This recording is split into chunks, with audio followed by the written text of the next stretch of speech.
रमज़ान के हवाले से कुछ तैयारी मेरी पेंडिंग थी। रोल्स और समोसे मुझे फ्रीज़ करके रखने थे। इनकी फिलिंग मैं ऑलरेडी रेडी कर चुकी थी और आप लोगों के साथ रेसिपी भी शेयर कर दी थी कि मैं किस तरीके से इनकी फिलिंग रेडी करती हूँ। और इस व्लॉग में बस इनको बनाकर और फ्रीज़ करूँगी। और घर पे मैं अचार किस तरह से बनाती हूँ, बहुत आसान तरीके से और बहुत मज़ेदार हेल्दी किस्म का अचार है। इसकी रेसिपी भी आज आपके साथ इंशाल्लाह शेयर करूँगी। आप भी मेरी तरह जब एक दफ़ा बनाएंगे ना तो आपका बार बार ये बनाने को दिल करेगा, क्योंकि बहुत आसान सी रेसिपी है और हेल्दी भी है। इसलिए जब आप इसे एक बार बनाएंगे ना इस रेसिपी से, तो आप यकीनन इसे बार बार बनाएंगे। सो स्टार्ट करते हैं आज का व्लॉग। अस्सलामु अलैकुम everyone, this is Sana. Welcome back to my channel. कैसे हैं आप सब? Hope you are all doing great. अल्लाह ताला के करम से मैं भी बिल्कुल ठीक ठाक हूँ। आप सबको मेरी तरफ से रमज़ान बहुत बहुत मुबारक हो। रमज़ान की फ़र्स्ट सहरी हम लोग कर चुके हैं अल्हम्दुलिल्लाह, और आज माशाल्लाह पहला रोज़ा है। और मेरे ये कुछ काम थे जो पेंडिंग थे, तो मैंने सोचा कि आज इनको फटाफट से ख़त्म कर देती हूँ। यहाँ पर मैं समोसे और रोल्स को फिल करके आज फ्रीज़ कर रही हूँ। इनका जो बैटर है वो मैंने आपके साथ कल के व्लॉग में शेयर किया था, और अगर आप इसकी रेसिपी देखना चाह रहे हैं कि मैंने किस तरह से इनकी फिलिंग रेडी की है, समोसे के अंदर मैंने चिकन वेजिटेबल का बैटर डाला है, और रोल्स के अंदर बच्चों के कहने की वजह से मैंने पोटैटो का बैटर ऐड किया है। और समोसों को मैं इस मेथड से पैक करती हूँ जो आपको नज़र आ रहा है। बहुत सिंपल सा मेथड है। और इनके लास्ट जो कोने हैं या फ्लैप्स हैं, इनको स्टिक करने के लिए मैंने आटा और पानी मिक्स करके ना मैंने इसका ग्लू रेडी कर लिया है, और इसकी वजह से बहुत अच्छे चिपक जाते हैं और बिल्कुल भी टूटते नहीं हैं या इसके निकलते नहीं हैं। कुछ लोग अंडा भी यूज़ कर रहे होते हैं। अंडे का मुझे एक्सपीरियंस नहीं है, मैं तो बस शुरू से यही लगाती हूँ। मैदे को या फिर आटे को, दोनों में से कोई भी चीज़ हो, उसमें थोड़ा सा पानी डाल के एक ग्लू सा उसकी रनी सी कंसिस्टेंसी बना लें, और एंड पे उसे इस तरह जैसे मैं लगा रही हूँ इस तरह से लगा लें, तो ये सही से फिक्स रहते हैं। और बस 1 बाय 1 करके मैं रेडी करती चली गई थी, और बच्चियाँ भी मेरे साथ करवा रही थी। अच्छा, इस तरह की चीज़ें बनाने में ना इतना ज़्यादा टाइम लगता है। कबाब वगैरह, रोल, समोसे, इतना ज़्यादा इन चीज़ों में टाइम लगता है।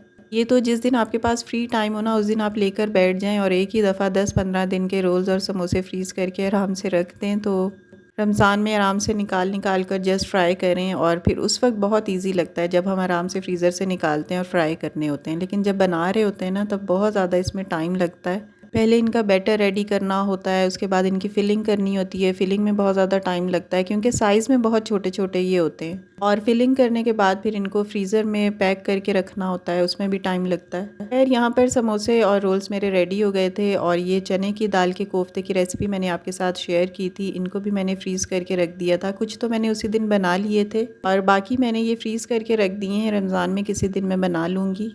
चने की दाल के ये कोफ्ते यकीन करें बहुत मज़े के बने थे और बहुत इकनॉमिकल थे, थोड़े से हट कर थे, डिफरेंट थे। आप एक दफ़ा इनको ज़रूर ट्राई कीजिएगा। रेसिपी मैं डिस्क्रिप्शन बॉक्स में डाल दूँगी।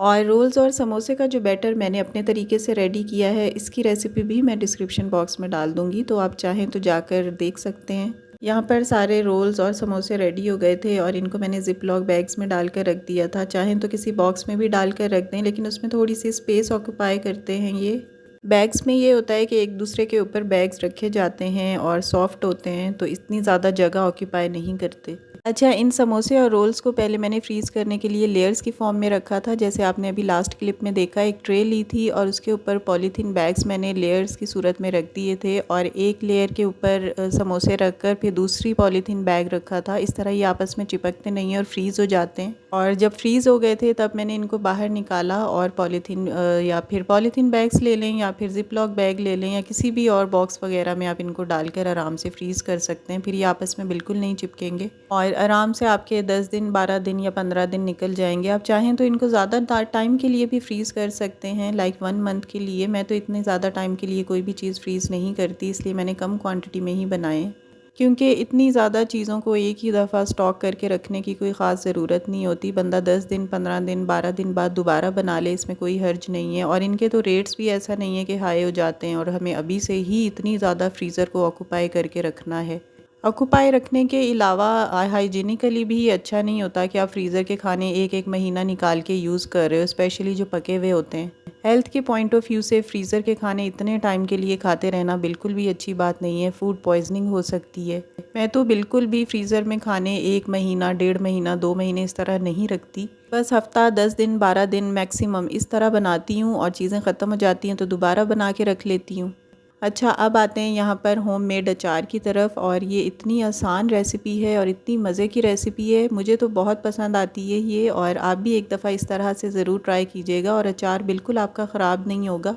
इसके लिए आपको क्या करना है कि जो बाहर का अचार होता है उसका एक डब्बा ले लेना है। जितनी क्वांटिटी आपको रिक्वायर्ड है उस हिसाब से आप ले लें। आधा किलो का भी होता है, 1 पाव का भी होता है और अकॉर्डिंगली 1 केजी और इस तरह से मिलते हैं।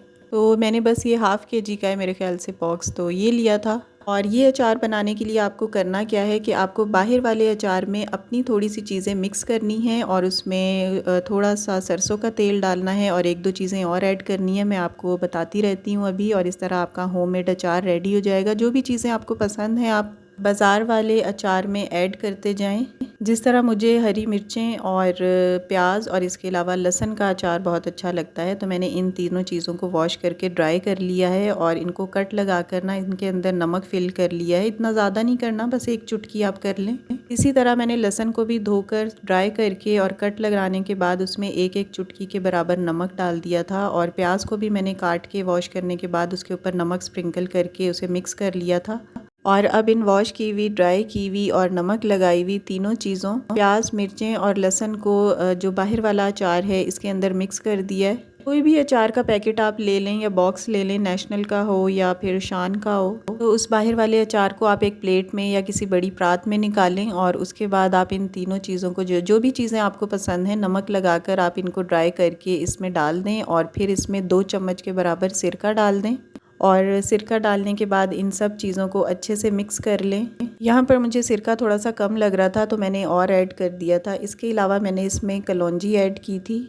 सिरका, नमक और कलौंजी ये सब प्रिजर्वेटिव्स हैं, इससे अचार ख़राब नहीं होता। इसके अलावा सरसों का तेल भी मैंने ऐड किया था, वो भी आप थोड़ी सी ज़्यादा क्वांटिटी में ऐड कर लें।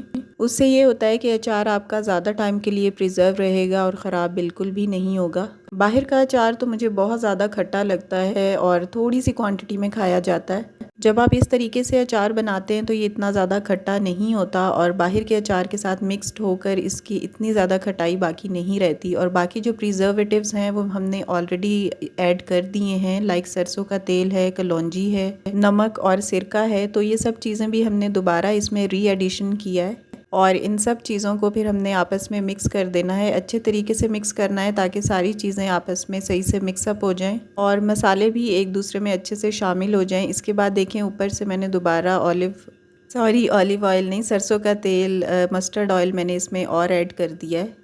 कुछ दिन जब आप इसे रखेंगे तो इसकी क्रंचीनेस जो मिर्चों की और लहसुन की है, तेज़पन, वो थोड़ा सा ख़त्म हो जाएगा और बहुत मज़े का अचार ये बनेगा। इतनी ज़्यादा खटाई वाला नहीं होगा, हेल्दी भी होगा। लहसुन और मिर्चें और प्याज की रॉ फॉर्म है ये, और रॉ फॉर्म में हम जो भी चीज़ खाते हैं उसके बहुत ज़्यादा हेल्थ बेनिफिट्स होते हैं। इसको बनाकर रख लें और सहरी में आराम से पराठों के साथ खाएं। बहुत ज़्यादा हेल्दी है और बहुत मज़े का होता है, इतना ज़्यादा खट्टा नहीं होता और ख़राब भी ये बिल्कुल भी नहीं होता क्योंकि हमने इसमें काफ़ी सारे प्रिजर्वेटिव्स ऐड कर दिए हैं। मेरी अम्मी इस तरह से अचार बनाती हैं शुरू से और मैं भी 2-4 साल से तो ये बना ही रही हूँ और मुझे बहुत पसंद है। मैंने सोचा अपनी यूट्यूब फैमिली के साथ भी शेयर करती हूँ। आप लोग भी इसे एक दफ़ा ज़रूर बना कर देखिएगा, आप लोग बार बार इसे बनाएंगे।